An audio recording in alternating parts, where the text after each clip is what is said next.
I was home, and 2 o'clock in the morning, my phone went off.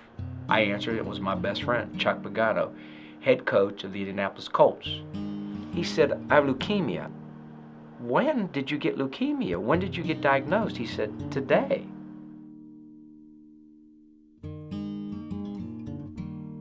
He said, 2 days ago, the Indianapolis Colts, my team, lost to Jacksonville Jaguars. After the game, it was a crushing defeat. And my outside linebacker, Mathis, stood up and said to the whole team, "There's no self-pity in football. Don't have the luxury.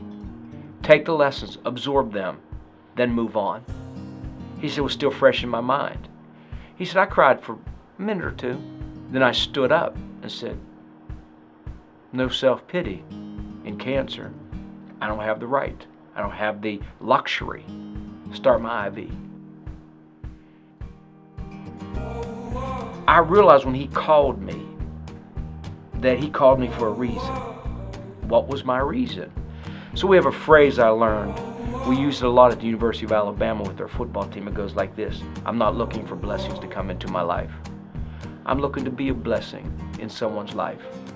And I really believe in this whole process of just asking yourself a question and then letting something much higher than us answer it. So I asked myself a question: what can I do for my best friend now?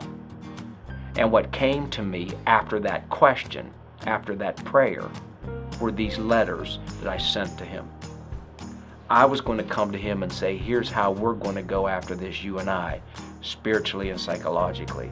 And so I kept sending him letters every single day, and he'd send back to me what he thought about them. And they were front and center in his fight and his recovery.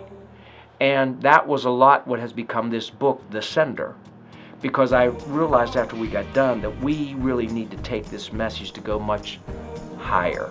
This wasn't a message that came to me, it's something that came through me. So that's how this book came about. My friend got leukemia. What can I do to love my friend? And these messages that came through me, that's The Sender.